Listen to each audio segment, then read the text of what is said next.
Are you going out too, kitty? Okay. Where is that guy? There he is. Hi, buddy. Buddy, you want to go for a walk? Is this exciting?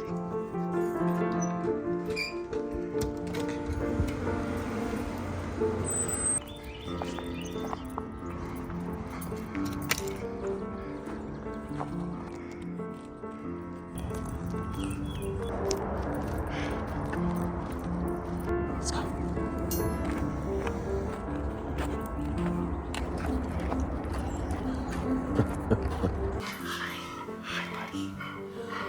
Oh, Bubba. We love you so much, Fargo. Oh, we love you. We love you. It has been such a wintry winter, and therefore, since we last checked in with the Foyer project, I have not done any big projects or started any new projects here around the house. It has been mostly little comfort projects. I made some pillows here for the sofa and just kind of like being in the hygge of it all.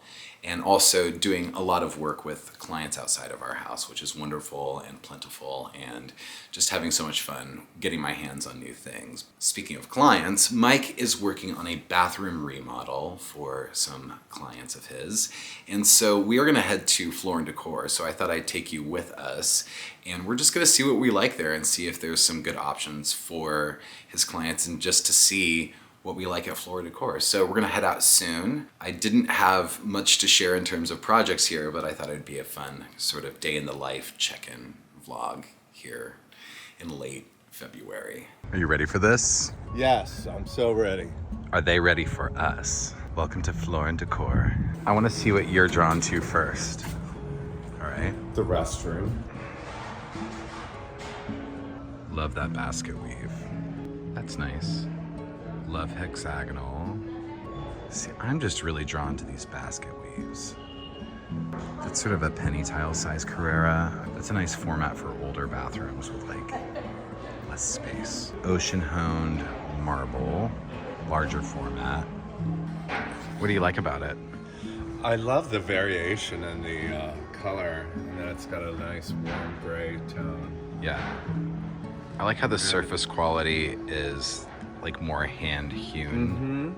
Zalige pearl opal polished. This is a elongated matte version of these sort of uneven glaze things. This looks like crumbled paper to me. These square tiles are kind of nice too. I really like these, even though they're printed, they look hand hewn. Yeah. And the color and the variation is really nice on them. This is the tile we used in Peter's kitchen. I like those right there. That's sort of like Moroccan. Those green ones that we looked at before, that's kind of a warm brown taupe color of that.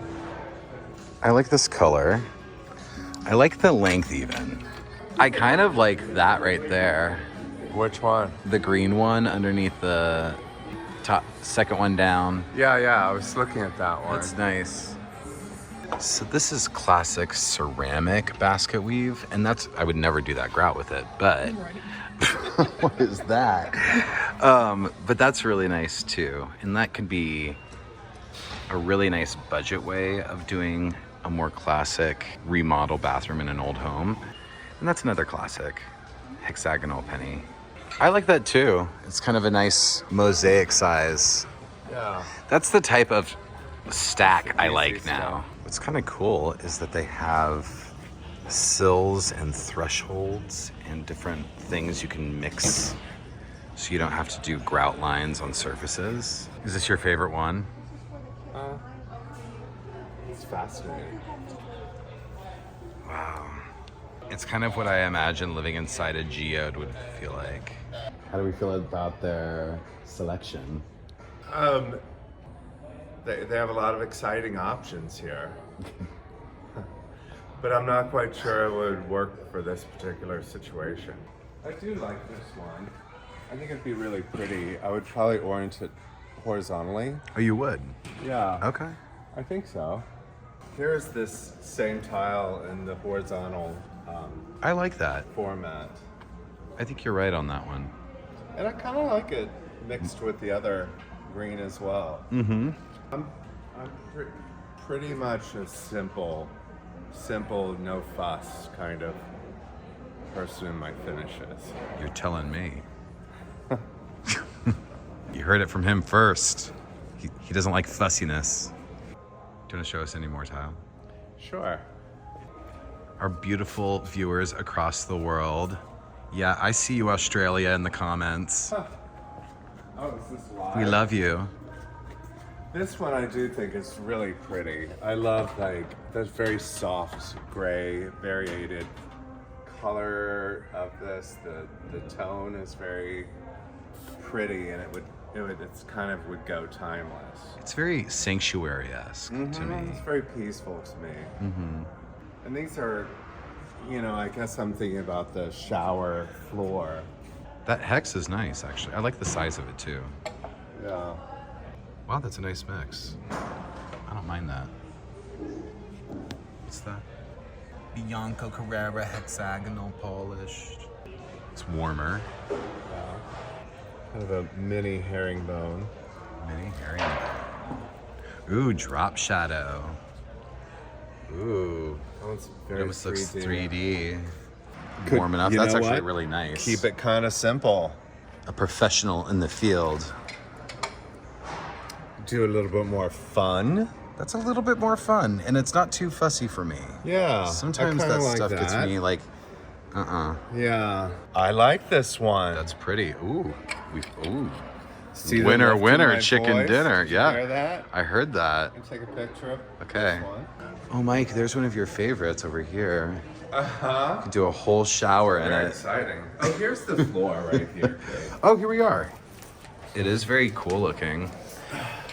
I mean, they didn't grout this entirely properly, but I like that it has a little grit to it. Does it go with It does. these tiles? What I would do is I would go with a slightly warmer grout, They don't want to have any feedback, hardly.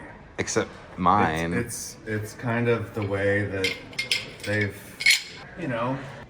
In terms of large format tiles for the main portion of the bathroom, this is a ocean white honed. Well, I like a square. I don't want it to be directional.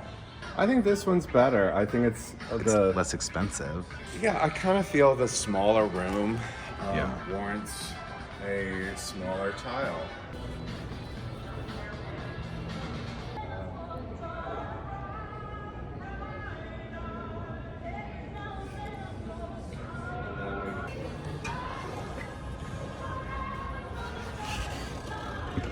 If the floor is a lighter color like these marbles are, then it might be a nice contrast of walls. I think there's something sophisticated about the green Yeah. that I like. How much was this green? I mean, It's all very affordable. yeah. I want it to feel like it goes with the rest of the house in the direction they've taken it. Which is kind of a way that I have to interpret my clients. Nice. Well, I hope you enjoyed the trip to Floor Decor. I would say it was a success. Lots of interesting, as Mike mentioned, They have a lot of exciting options here. I mentioned before that I made these pillows and I thought they deserved a little bit more of an explanation. So these pillows are made from vintage Suzanis from Uzbekistan, and you may have seen these in other videos. I think the guest bedroom video. Hi, buddy. He is all up in my face today. So I have 3 of these Suzanis, and 2 of which are in the guest bedroom right now. And I finally decided, after many years of consideration, finally cutting one up and turning it into throw pillows, which I've wanted to do. And I really just wanted to refresh the living room and make it feel a little bit brighter and more colorful because, as I said, this winter has been very cold. I absolutely adore these pillows. I am so happy I made the choice, and I want to make more, but for now, I think that this is enough. And there's Kitty. It is just Animal City. So when I finished up the foyer and I left you in the last video, I had not shown the replacement light fixture. I pieced together several different pieces of light fixtures that we had in storage and whatnot and created this little piece in the foyer for the time being. I actually quite like it, and it's very cute. It's a little smaller scale than I was envisioning, but it works just great, and it was free for the moment, or it was free, and for the moment it's great. In the hallway adjacent to the foyer is a collection of things that I've had for a while, and this collection sort of built itself. Several years ago at a flea market, we found this tapestry, and it happens to be made of vintage cigarette boxes that are all woven together. It's like some sort of Northern Kentucky Appalachian craft, and it's absolutely amazing. I love this piece. It's a wonderful, wonderful wall hanging, and I just love its sort of naivety, but it's brilliant craftsmanship. I just think that this is an awesome piece. On the other wall, I've displayed here a small collection of cigarette match boxes and books, as well as a frame of old, strange tobacco and smoking related things. And I'm certainly not promoting smoking here, but I think the branding behind matchbooks and all of the old stuff that just sort of like, it's so pretty that I thought it was worth, at least for the time being, displaying as a bit of a peculiar collection. So it's just a fun little hallway gallery of historic and vintage tobacco and smoking related items. And I thought it was funny enough to share with you of what I've been keeping myself busy with in the downtimes. One other small recent upgrade, which I really love, is you may see a resemblance between the foyer light fixture and this one because of these wonderful Venetian blown glass globes that go over the light bulbs. And these actually came from different brass fixtures that came from my grandparents' antique and estate jewelry store in Denver, which is now lovingly retired. But I had all of these glass globes, and the shape of the assemblage there and the shape of the glass globe just worked so beautifully, and I thought that it was just an incredible improvement. And additionally, that switch has a dimmer on it, so we can dim it really low and it kind of glows this nice amber light around while you're watching TV in the evenings. But this is a nice little upgrade that I'm super happy we did. Well, that essentially concludes this installment of Cade Made. If you haven't already, please do subscribe, as we will be uploading a lot more outdoor videos, working on the garden spaces and outdoor projects as we moved into the warm months. I so appreciate you joining in here today. I hope it was fun. I hope it was a little different. And please take utmost care. We'll see you very soon here on Cade Made. And have a great day, and I hope you're working on something wonderful.